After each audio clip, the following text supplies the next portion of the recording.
We're recording. Hey, on my Travel Wins podcast today is Scott Carson, CEO of WeCloseNotes.com. Pretty exciting to talk to you, actually.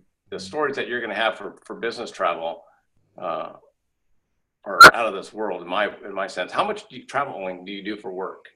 So I travel, like I keep track of my one-way trips each year on Instagram because I run it. I would forget about it, but I just flew back from Rochester, New York this weekend. It was my basically one-way trip of 35 for the year so far. Wow. And so I have averaged roughly about 50 flights, 50 one-way trip flights for at least the last 4.5 years. So before too long, Southwest will have a plane named after me, hopefully. I know I don't travel that much, but I often think the same thing. I'm like, I started knowing that the stewardesses and all that. Yeah.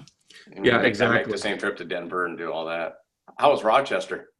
It wasn't bad. Weather was not too bad. My event was actually in Waterloo, so I had to fly and grab a rental car, and they hooked me up with a brand new Ford Mustang convertible, which I didn't get to put the top down much because it was too cool. But still, I hit the pedal to the metal for a little bit because I had to drive an hour to Waterloo to some casino that I was at for the weekend, speaking, and then drive back. So not too shabby. It was worth it. We had a good time. 110 investors at it for the weekend, so it was good. Yeah. So what exactly do you do at WeCloseNotes? Yeah. So we are a distressed mortgage investment company. So we got the banks and hedge funds, and we'll buy mortgages that they have where the borrower is not making payments. They're in default, or they stopped making payments a while back, and we'll buy that debt at a discount because it's a receivable, but the real estate is still worth something. So we'll buy that debt at a big discount because we'll take over the bank's problems, and then we'll work out some sort of payment arrangement with the borrower if we can. We're able to do that about 60% of the time by modifying their loan or adjusting their loan payments. Okay.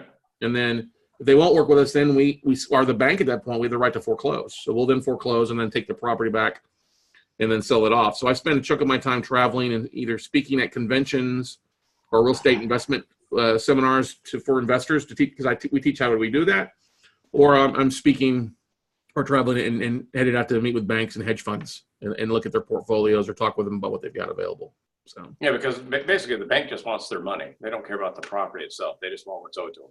Amen to that. They're all about making the loans. They don't want to own the real estate, but the real estate is what the asset is that secures, that makes it valuable. So. Right. And that I remember, what was it, 08, 07, 08? Yeah. When the new home builders were having problems selling new homes because the banks were just down the street selling for whatever they had into it. Yeah, 8, 9, and 10. It was crazy. It was a wild west. I've been doing this for over a decade now, since 2007, and it was pretty crazy about then. And in 2010, I sold everything I had here in Austin and decided to travel the country for a couple of years. And I used to be a mortgage broker. Got out of that, was doing just real estate flipping, fixing short sales and other things here in Austin. And was doing a variety of other things. And I said, well, I need to really just focus on things. And I'm like, what's the best way for me to do it? Because I was a small shop at that point. Well, let me see about getting out on the road. And I was sitting there, I remember it was like a week before the start of baseball season. I'm watching a commercial on TV, the whole thing about, hey, hot dogs, $6, tickets to the ball game, $50, hitting all the ballparks in America with your son, priceless. Priceless, yeah. I was like, I'm going to do that. What would it do? So I pulled out the schedule for the year. I was like, okay, which home team's playing here, and plotted out like this 27-week schedule, And over the next couple of weeks, I started getting people and investment clubs that were calling me off blogs and videos that I had done, said, hey, we'd love to have you come speak. Would you be able to speak at this date? And I'd pull up my calendar, like, oh my God, it would coincide exactly when I would have been there for the baseball. So I said, okay, that's God's way. It's divine intervention. Somebody's telling me something there. Yeah. And so I sold everything in Austin. I sold my house, which I was glad to be done with. It was me and my dog living in a big house. I'd gone through divorce about 2 years earlier and just decided to set out there. So we jumped in the truck and we just started driving around, went to Dallas and spoke at an event, and down to Houston and spoke at an event, New Orleans, and then drove to Tampa. And what I thought would be a 26-week trip, 6-month trip, turned into a 3-year trip of speaking and looking at bank assets and just blew my business up. I mean, I don't drive everywhere. I haven't driven everywhere in a while, but the point is that I just kind of put it all out there. I live pretty meagerly, but I was having a good time and closing deals and making money. And it was just kind of a grassroots effort of, I guess you could say, running for office for the most part, but really connecting with a lot of investors and developed a lot of crazy things with that much travel. Oh, and I mean, just the connections you must have met when you were on the road, 10 years later are still, or 3 years, however long ago it was. Yeah, I mean, I still talk to those people and still invest with them or still help them out. That was one of the nice things as I started traveling, people started picking up what was going on. Yeah. I had people call me, hey, we got an extra guest house. You can come stay here for a week if you want to, or I booked this meeting with a bank asset manager. Can you make it and go with me to the meeting? I'm like, yeah, sure. Let's go do it. So it was just crazy, man.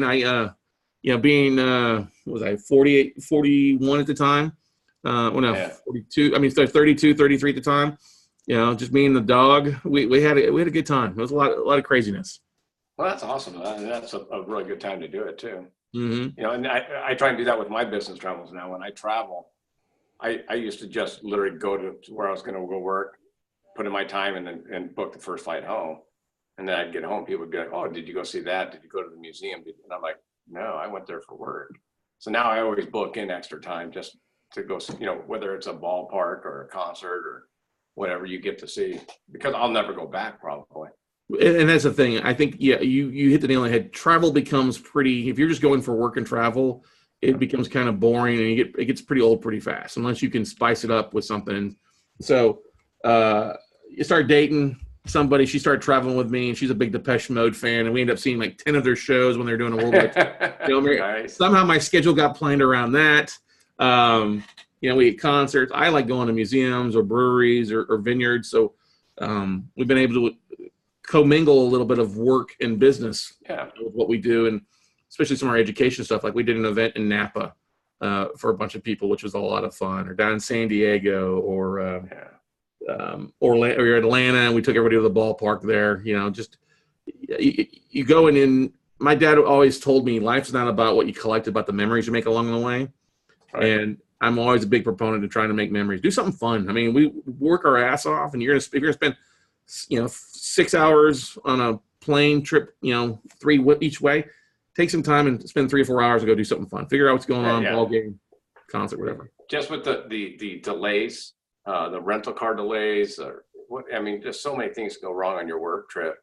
But I always look at, like, if I can go take some photos of a certain location or do something just to take my mind off the actual work. When I go to work, I tend to be more relaxed and get more done, because I'm not just so focused on closing the sale or making the deal. Mm-hmm. I flew in. I always like to fly in early to a spot too, just so that if there is delays, I'm not worried about being too late. But I like getting to a spot and just kind of unwinding for a few hours, either going and doing something fun or hitting the gym just to kind of get the blood flowing back in my body again, figuring out 100%. Where the gym is, or if there's a gym nearby, or especially the last couple of years, I've been particular about my what I eat and making sure I'm not eating crap. I joked that for the 3 years travel, I put on about 50 pounds. That was all sponsored by Ribeyes and Crown Royal. All right. That's not a good sponsor. No, it's not a good sponsor. You may enjoy it, but when it happened, when you look back, like, oh, I can't drink so much anymore. Can't eat so many Ribeyes anymore. Well, and I always find, like, not anymore. In probably my 30s, when I would travel, I would, we'd go out and drink and this and that, and you'd always have those nights where you go, God, I shouldn't have done that. And so it's with age comes wisdom and moderation, I guess. Hopefully. Yeah, I'm the guy now. Like at 10 o'clock, I'm like, I'm going to bed. And they're like, what? Where are you headed? It's not even midnight yet. I'm like, yeah, but I got to be up at 6. I don't want to be dragging at 6 o'clock in the morning. But I'm a big fan of Vegas. We go to a lot of Vegas shows when we're out there. But there's been a time for like 3 years straight, we spent almost the entire month in Vegas, and we'd be there for a 4-day event or another 4-day conference. It was the next weekend, so it just got easier for us just to go and stay at Caesars and slip the guy at the front counter $100. Say, hey, can you hook me up with a suite on a free upgrade? I'm gonna be here for like a month, and it would work really well, and it just made it easier. I'd work a couple days and then limit the carousing to two nights out of the week. Yeah. Well, I go to Vegas every year for the rodeo. I'm there for 16 straight days. And that's just a bit much, but you got to do it. You got to do it. There's a lot of great stuff to do there as well. Great food, great people. Just interesting. I mean, you can have fun without, living La Vida Loca every night. Well, and there are museums there. They have the Neon Museum. For when I have days off, I've gone to the Mob Museum downtown. I actually went and saw some of the filming where they do counting cars and some of the other shows that they do. The Pawn Stars, obviously, everyone goes to that, but there are other things to see in Las Vegas. So yeah, exactly. And I love the Neon Museum, or even if you need to, the helicopter ride is a really good one. Yeah. If you take the Grand Canyon, done that a couple times. And there's a lot of stuff to do. You just got to look there a lot of times. And every city has stuff that's going on. You just got to take a look, and whether there is the biggest ball of wax, or the biggest one of the best trips I ever had was Louisville, Kentucky. And going to the Louisville Bat Factory, and then the Muhammad Ali Museum, and then you can go to the Bourbon Trail. You've done that there? Bourbon Trail. There are just a lot of things to see there. Mm-hmm. And my first trip I went there, I was there for, I think, 6 days. Now, I worked every day, and I didn't take any time to go see that stuff. And I came back, my friend's like, oh, did you go here? Oh, you should go to the Louisville. I'm like, oh. So I went for the next trip, for the next show, and I got it all in. Nice. But you gotta see things. When you got started in mortgage notes, and being a banker, JP Morgan, that type of thing, did you ever think you would travel as much as you have? I never thought I'd do that as much. I would travel occasionally for like training or something like that to Dallas, but that's not really the same thing. And or we take a vacation, once a year, which a lot of people do, and never thought I would do what I'm doing now. I look back and I'm just amazed at all the different places we've been. Like, we went to Hawaii for a week, and then we went to last May we took a 3-week cruise to we flew over to London, and we had a week-long cruise out of Barcelona, and then a weekend in between Paris and Barcelona and London afterwards. So it was like 3 weeks in Europe. Never would have imagined that. I'd been to Europe for like 7 days before, but I was able to balance out work with what we do, and with everything being such a great online kind of thing. I can do what I do, work from wherever I'm at in the country. And so I've been pretty blessed that we've got some friends that put on some pretty cool events at different places that we're able to go to and marry the two between work and fun and being able to do that aspect of things, or being able to unplug and go somewhere and still get some work done, but still being a cool locale. Well, and I would think you get some tax advantages from going to those places. You can write off the trip when you show up for work. Yeah. Yeah. I mean, part of my territory is Hawaii. So whether I go by myself or take my wife with me, my portion is still going to be, a tax advantage. Exactly. So, totally agree to that. And then that's the thing. That's the nice thing. Me flying Southwest so much. Yeah. I've qualified for the companion pass. Yeah. And saved, because Steph flies with me a ton. Almost every time she flies with me, so it's like $5 or $10.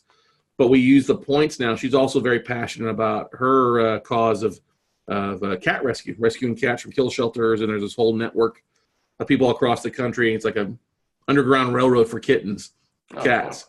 And so they often call her up to fly from like LA to Atlanta, or vice versa if they've got a big gap in the middle. And we use the points that we've accumulated from traveling for that. So it basically costs nothing, or $5 or $10 to do that. And that's coming handy. And then of course, a lot of the hotel chains are getting tighter and stingier on the rewards they use. So we use a lot with hotels.com to get free upgrades or free nights, and that comes in handy really well. And then of course, I think the biggest advice I give somebody who's traveling is figure out a good rewards card, whether it's American Express or like a Southwest card or something like that, and use it, but stick to your brands. I know a lot of people like to go the cheapest route on airfare, and it doesn't build anything for them long term. Whereas if they're a little loyal to one airline, and it builds up points, and then you get treated a lot better in case if something happened of a flight being canceled, rescheduled.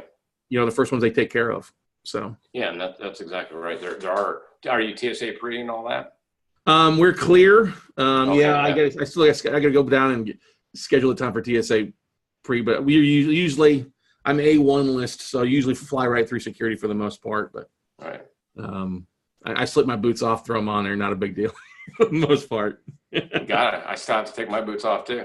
Yeah. They still set up. They always go, you have to take your boots off. And I'm like, yeah, I do. They have the metal shank. They go off every time. I just take them off. Let me just get through it. Yeah, exactly. let me just get through the day and all that. Mm-hmm. What bit of advice would you give others that were, I mean, I guess, you go to school for finance, you don't go, hey, I want to travel. I mean, that's not typically, but I think with the internet, the mobile phone systems, there are so many different broader ways to make money in finance now. What would you tell somebody in a finance school? If you're going to go to school, somebody coming up, what I would tell them more so than anything else is understand marketing in today's world, if you can. Because finance is great, numbers are great, we always need that.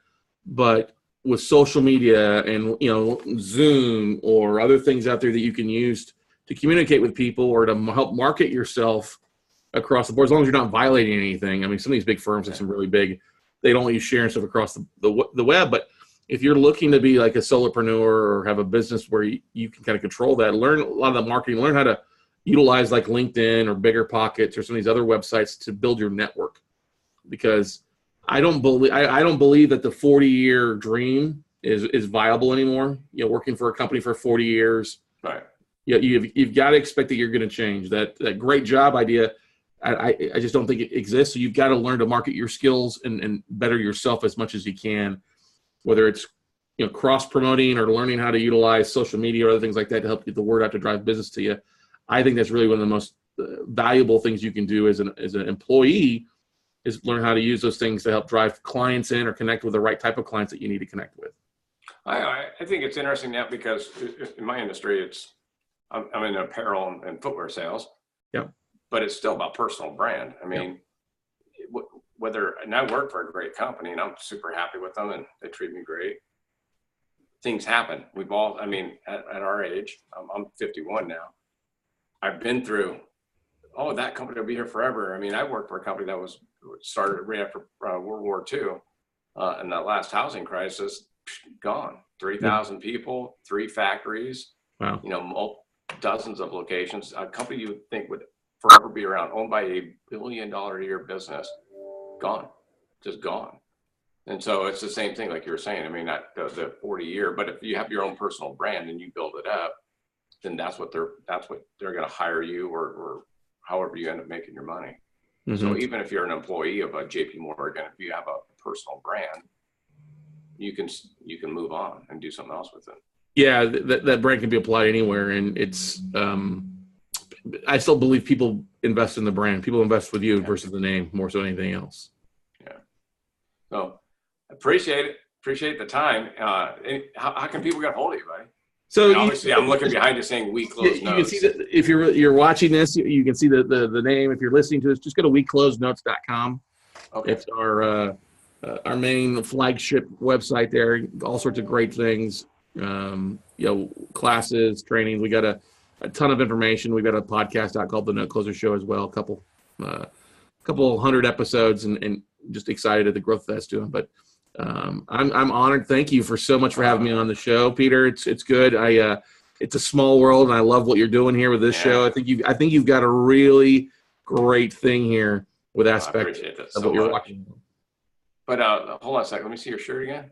Does it say Dodgers? No, this is the this is from last year. It's the Astros. That's last year, yeah, because this year's Dodgers. It's the Dodgers and the Red Sox. So I'm a bigger San Francisco Giants fan, so I can't root for the Dodgers at all. I hear you. I got an account up in San Francisco in the Bay Area, and every time I see them, they're like, a couple of years they were doing well, so I got roused. So now it's my turn. There you go. Exactly. Well, I appreciate the time, buddy. And if you ever need anything from me, let me know. Will do, Peter. And I'll be talking to you soon. Sounds good, bud. Thanks, Scotty. Yeah, thanks.